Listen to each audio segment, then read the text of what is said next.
Le film Gourou avec Pierre Ninet qui là apparemment est en train d'exploser en ce moment puisqu'il y a une actu qui nous dit retour gagnant pour Pierre Ninet avec le film Gourou. Le film cumule 609 562 entrées sur 5 jouets. À suivre si le film confirme son succès sur la durée au vu des retours mitigés du public. Voilà, alors on est dans une époque quand même assez étrange où aujourd'hui, eh bien, un film qui va avoir des retours mitigés, eh bien, va quand même être un succès. Alors, est-ce un signe des temps? Est-ce parce que, effectivement, aujourd'hui, l'offre est tellement mauvaise, est tellement claquée au sol que le moindre truc qui peut paraître quand même un peu bien, eh bien, en fait, va marcher. Alors, je sais pas pour ce film, hein, je l'ai pas vu.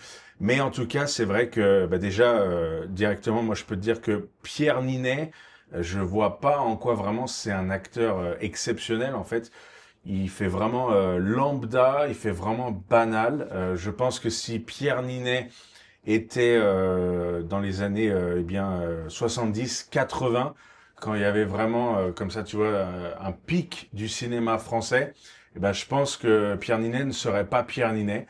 Et en fait, le mec est là parce que il y a pas vraiment grand monde et il n'y a pas vraiment de qualité en fait. Ça me fait penser un petit peu, tu sais, à un autre acteur là, que je crois qu'il a des origines françaises d'ailleurs, qui est un peu la nouvelle star aux États-Unis. C'est Timothée Chalamet, mais bon, le mec, pareil, je trouve qu'il dégage vraiment rien. Il y a pas vraiment d'énergie particulière. Il n'y a pas de charisme incroyable, comme pouvaient avoir un peu les acteurs avant. Et là, je trouve que Pierre Ninet s'inscrit vraiment là-dedans. Et on en est, si tu veux, arrivé où, voilà, on est dans une époque où il y a plein de gens qui vont te dire que c'est un bon acteur parce qu'il n'y a pas d'autres références, en fait. Il n'y a pas de, tu vois, le niveau, il est pas haut. Donc, du coup, quand le niveau est pas haut et qu'on n'est plus habitué à des choses grandioses ou même des choses très bien, comme ça pouvait se faire dans le passé, eh bien, on va se dire que le premier qui arrive et qui est à peu près moyen, tu vois, qui est dans la moyenne, qui est acceptable, comme un Pierre Ninet, il va être un peu encensé. On va dire que c'est the acteur, alors qu'en fait pas du tout quoi. Et voilà, c'est vraiment l'époque dans laquelle on est. Bon, cela dit, encore une fois, j'ai pas vu le film, mais le sujet du film est intéressant parce que c'est donc ça s'appelle Gourou et apparemment donc j'ai lu le synopsis, ça serait l'histoire d'un gourou, d'un coach en développement personnel qui fait des conférences pour aider des gens qui viennent à ces conférences, qui certainement achètent ses livres ou ses produits pour aller mieux. Et en fait, pourquoi c'est intéressant? Eh bien, parce que le gourou, qui est un mot en fait indien, hein, qui veut dire, je crois, chef, c'est un mot hindou qui est assez ancien, ou je crois que ça veut dire celui qui sait, quelque chose comme ça. D'ailleurs, dis-le moi dans les commentaires hein, si si ça veut dire ça. Et d'ailleurs, toi aussi, tu as peut-être plus de connaissances que moi, d'ailleurs, sur différents sujets, et tu pourras compléter. Gourou, donc celui qui sait originellement, eh bien, on en voit de plus en plus en fait dans l'époque moderne, et surtout des coachs de développement personnel. Alors c'est vrai qu'on les appelle plus comme ça en fait. Et si tu veux, ça a commencé un peu, on va dire, il y a à peu près 30 ans. Alors c'est un mouvement qui est apparu en Amérique du Nord avec des grands coachs comme par exemple Tony Robbins, qui est un coach très grand, qui a un certain charisme, mais qui en fait, attention, hein, est un loup pour sa communauté parce que lui-même, par exemple, Tony Robbins, tu vois, se dit avoir souffert dans sa vie et donc a décidé de répandre le gospel, la bonne parole pour aider des membres eh bien en perdition, hein, des gens qui vivent des choses difficiles dans leur vie, hein, qui combattent des addictions, qui sont en dépression, qui ont perdu des proches, qui ont perdu leur emploi, qui sont devenus pauvres, etc. Et donc, en fait, ce coach Tony Robbins, comme d'autres, en fait, ont, soi-disant, trouvé la recette miracle qu'ils ont gentiment écrit, reporté dans des livres ou par des conférences, en fait. Et donc, ils ont créé tout un business model basé là-dessus, basé sur l'aide pour les autres. Mais en fait, on est en train de se rendre compte, et d'ailleurs, ceux qui avaient de la jugeote, en fait, je pense qu'ils s'en sont rendus compte au début, que en fait, ces coachs, ils sont pas là réellement pour t'aider, bien qu'ils peuvent te dire des choses et qu'il y a des éléments, eh bien, dans leur méthode, dans leur scène, qui en fait peuvent vraiment t'aider, qui sont réels, mais en fait la majorité, c'est tout simplement pour se servir eux-mêmes. Et puis en fait, la plupart, ce sont des gens, des narcissiques, qui ont trouvé un moyen, si tu veux, d'imposer une certaine puissance, une certaine domination en prétendant, en incarnant, quelque chose qu'ils ont compris, une certaine aide, voilà, une certaine méthode pour guérir d'autres personnes. Et en fait, ils se servent de ça, ils utilisent ça, en fait, pour simplement, en fait, écraser les autres, écraser leurs membres, et tout simplement, en fait, vider le compte bancaire, parce que c'est surtout en rapport avec l'argent, hein, mais aussi ça leur donne un statut. En fait, ça leur donne un statut puisque le gourou, le coach qui se met comme ça sur scène, qui se met en avant, qui met sa photo de profil sur un livre et qui dit « Moi, j'ai trouvé la solution, j'ai la solution pour que tu ailles mieux et il faut passer par moi, il faut que tu m'écoutes », il y a déjà voilà, un rapport en fait qui est pas équilibré en fait là-dedans, un rapport de puissance, de domination. Et bien sûr, c'est pour effectivement avoir ton argent, te soutirer ton fric. Et je reviendrai un petit peu aussi à une autre définition du gourou aussi. Il y a le gourou de secte. Le gourou de secte, voilà, donc il y a toujours eu des gourous de secte, mais là c'est vrai il y en a en fait beaucoup. Il y a toujours eu des gourous de secte qui ont créé des sectes, donc des plus ou moins petites, moyennes ou grandes organisations à grande échelle, avec des membres aussi, bien sûr, perdus, complètement perdus, faibles, hein, très faibles d'esprit. Et alors, ça peut être des gourous de tout type, en fait, hein. Ça peut être des gourous religieux, des gourous spirituels qui se cachent derrière, par exemple, voilà, de la méditation, du yoga ou des prières. Ou ça peut être aussi des gourous financiers. Aujourd'hui, tu as beaucoup de gourous financiers, de crypto-monnaies, par exemple, de coachs financiers qui prétendent avoir réussi.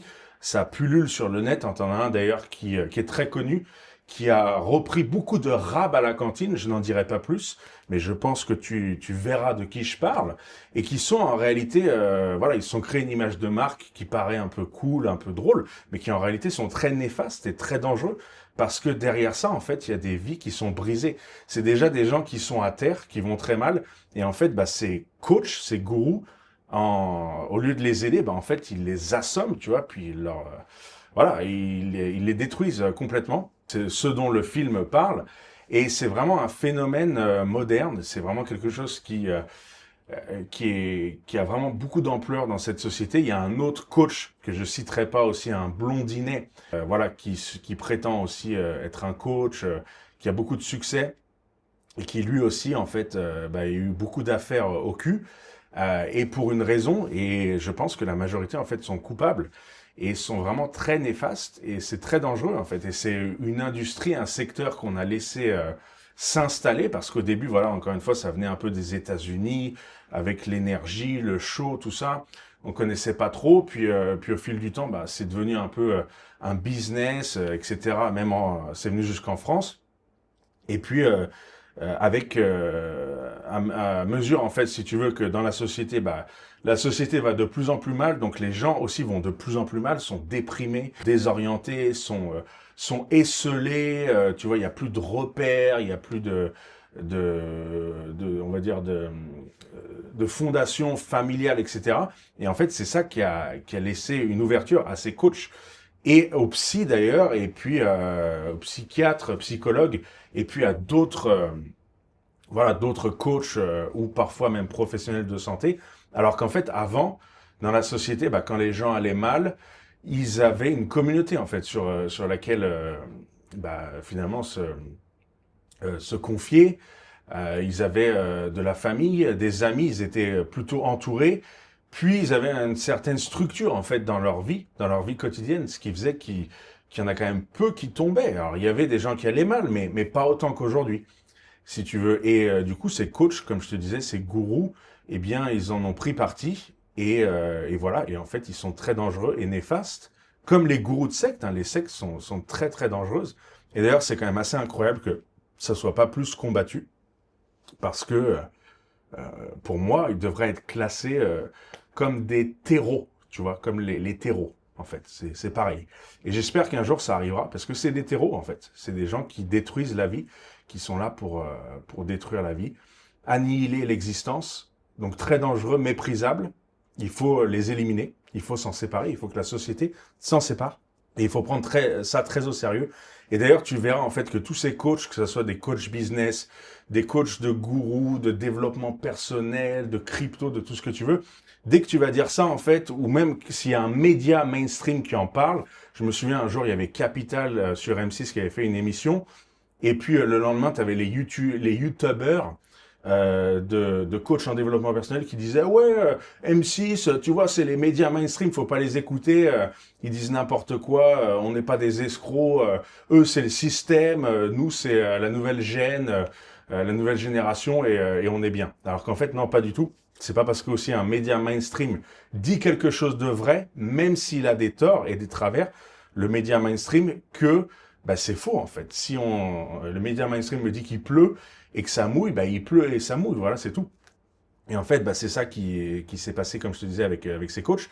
Et moi, la raison pour laquelle, en fait, je les déteste, je les méprise, tous ces coachs modernes, que ce soit dans n'importe quel domaine, c'est parce qu'en fait, bah, coach de vie, pour moi, c'est quand même noble.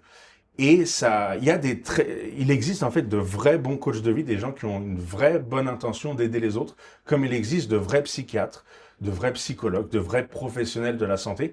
Malheureusement, je pense qu'aujourd'hui, en 2026, ils sont minoritaires, mais ils existent. Et en fait, la profession n'est pas néfaste, si tu veux, n'est pas pourrie. C'est très noble, justement, d'aider les autres et voilà, de faire de sa mission de vie et de gagner sa vie avec ça. Il n'y a rien de mal.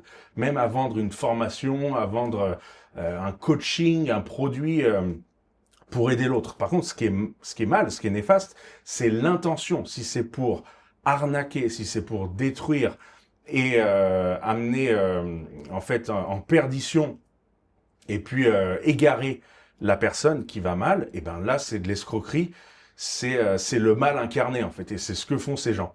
Mais il faut bien faire la distinction si tu veux, et c'est pour ça qu'il faut développer un discernement, un esprit critique et de la jugeote pour justement discerner les bons coachs des mauvais coachs. En fait, c'est vraiment ça. Hein. C'est un peu cliché, le bon chasseur, le mauvais chasseur, mais c'est vraiment ça. Et comme je te disais, par contre, malheureusement, c'est vrai que je pense qu'il n'y a qu'une minorité de coachs de vie qui sont réellement bons, mais ils existent et il faut pas, en fait, voilà, faire l'amalgame, si tu veux, et penser que tout ce secteur, toute cette industrie, eh bien, est pourrie.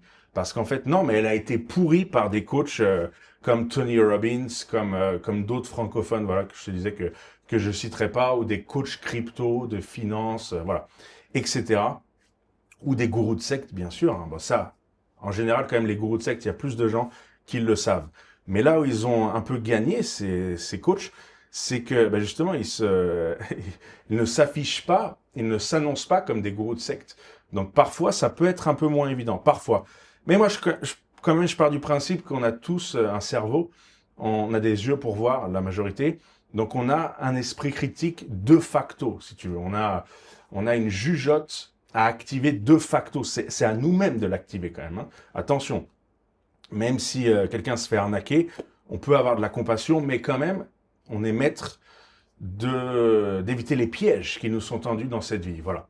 Donc, bah voilà, c'est tout ce que je voulais te dire sur ça. Et puis, bah, si tu veux retrouver un peu un résumé de ce que j'ai dit dans cette vidéo par rapport au film Gourou, par rapport au coach de vie en général, eh bien, j'ai créé un guide de résumé pour toi. Et pour l'obtenir, eh bien, tu n'as qu'à m'envoyer envoi dans la barre des commentaires. Et moi, je te dis à très bientôt pour une prochaine vidéo d'analyse. Allez, salut!